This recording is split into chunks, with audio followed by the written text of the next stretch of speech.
For the majority of my life, I was a messy, disorganized person and honestly just thought it was part of my personality. Once I became a mom, I hit a tipping point of overwhelm and realized that my environment, filled with the clutter and mess, was directly stealing from the joy and presence that was available to me in that season. I found minimalism when I was aching for more space. Space for peace, joy, calm, where previously there was overwhelm, anxiety, and stress. These rules I've adopted over the years have enabled me to create that space, not just for an easier to manage, cleaner living space, but space to create the life I want. If you're new here, hi, I'm Jess, and I make videos on all things minimalism, slow living, and intentional motherhood. Today, I'm sharing 7 minimalist rules that have super simplified my life and allowed me to make more room for joy. Some of these I've collected from books or channels, and some I think I honestly just made up. Either way, they have helped me immensely, and I hope that they do the same to you. Number 1, the 5-minute rule. This rule says that if I cannot pull together a room at its messiest, if I cannot clean it up and pull it together in 5 minutes or less, there's too much stuff. I think I learned this from the Minimal Mom, and this one has been life-changing for us, especially in common areas like our bedroom and the living room. I struggled with our bedroom feeling like a chaotic place for so long. My daughter sleeps in our room, and so she had her toys and she had a whole bunch of stuff on top of all of our stuff in that room. There was always things littered on the floor, clothes that needed to be put away, but in my head, it was such a Herculean, is that how you say it? Task to clean because it took a long time to manage all that stuff, to put everything away, to hang up the clothes, to finish the laundry. I kept putting it off because it did take a long time. I can remember putting my daughter to bed, rolling out, being really quiet to leave, and always stepping on a toy, tripping over something, waking her up, hurting my foot. It's just chaos. And I wanted so badly to wake up to a clean room, but it felt impossible because at that time, 30 minutes of cleaning with a newborn just felt really overwhelming. Now, even if my toddler goes in and pulls out everything from her toy box and just destroys the room, it takes less than 5 minutes for me to pull that room together, make the bed, put the toys away, make sure the clothes are in the drawers where everything is, because we massively decluttered our stuff. This is actually really helpful for me because as someone that used to identify as like a messy person, or I'm just disorganized, being able to wake up to a clean room every day was not something I thought was just in the cards for me. And that's when I realized how important all the more it was for me to massively minimize my things. So applying that 5-minute rule to like bedrooms, living rooms, loft, office, whatever that may be, so helpful and is a really good litmus test for when you need to declutter. Number 2, ask this question when decluttering. If this wasn't mine, how much would I pay to purchase it? This is such a helpful rule question for decluttering. I learned this in Greg McCowan's book, Essentialism. And he talks about how there are studies showing that humans, we afford way more value to things once they have become ours. And it can blur our ability to see how much they're really worth. He talks about this study, he calls it the mug study, where they take 2 groups and they sit them in different rooms and they give them all this, basically the same mug. And one group says, oh, this is yours now. This is a part of being a part of the study. And the other one, it's not for them. It's just for them to drink their drink while they're here. At the end of the study, they asked them, how much would you buy the mug for? The same mug. The group that was told that that mug was now theirs afforded way more value on what they thought it was worth versus the other group. How many times do we do this in our life?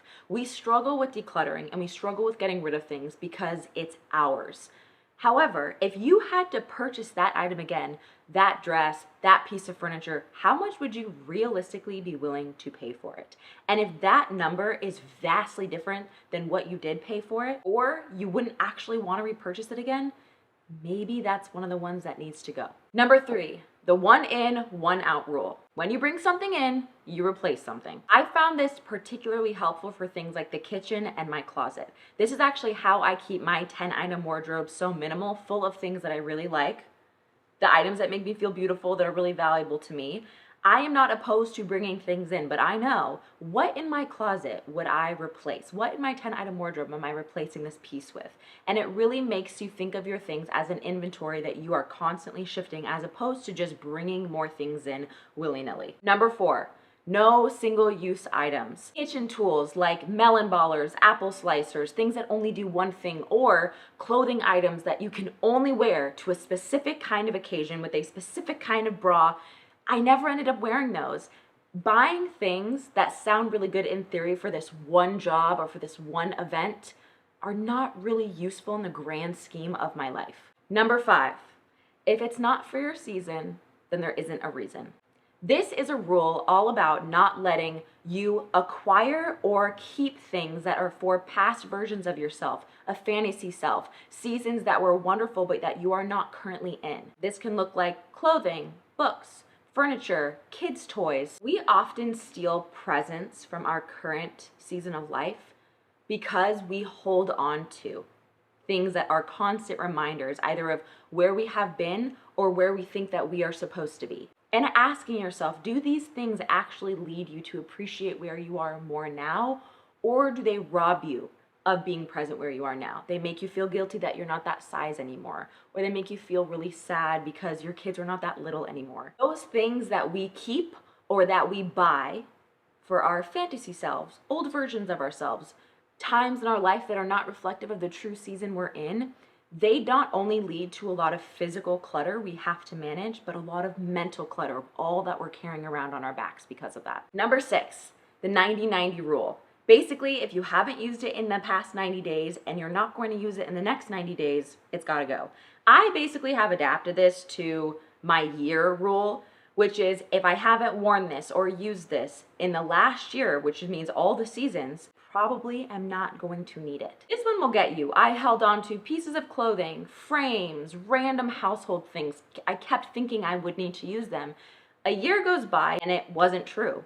And that is a really big sign you're not gonna need it, you didn't need it, and it's time to release it. Number 7, stop being a storage facility for other people. This is a really big one, and it kind of has a lot of different applications. Many times people, myself included at one point in my life, you look around at your stuff and you realize how much of the things that I have are for other people. You are letting other people's personal things or their values take up space in your own life. Maybe it's guilt clutter that you don't want to get rid of because you feel bad because this family member gave it to you, or it was in the family and you feel bad, but it doesn't serve your family. It's really stressful to manage, but you feel guilty rehoming it or donating it. Or it's people you don't even know. It's Instagram influencers, trends with whatever their culture says. It's, celebrities and what they're into. And you've bought these things thinking, this is a style now. This is what this person's house has, whatever. You've let their values, their preferences influence your buying decisions. Those things are taking up space in your home. And a lot of times, if you're anything like me, you will find yourself basically becoming a storage facility for other people. Asking yourself if this thing I'm holding on to, or if it's something that I want to purchase, I want to buy, I want to bring into my home, is this for me? Is this for my family?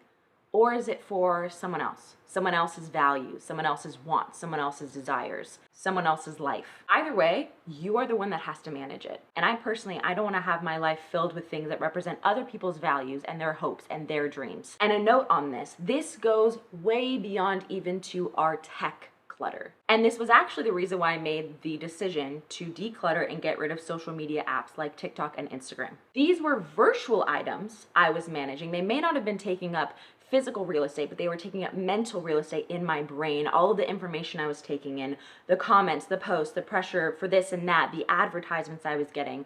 I had these in my life because of other people. It was what I thought you should be doing. It was what I thought was a thing to do if you had a business. It was everyone else was on it, so I was on it. But when I really got clear on, is this benefiting me? Is this in line with my values? Is this best for my family? The answer was no. I just had it because everyone else did. You are not a storage facility for other people. When we start making decisions out of our own values, what's best for us, our family, we can slowly but surely start to turn our environment, our physical environment, our technology environment into something that actually reflects the kind of life that we want to lead. There you have it. 7 rules that have massively simplified my life and allowed me to make more space for joy and peace and presence. If there's one rule that stuck out to you more than the others, let me know below. I will see you in the next video.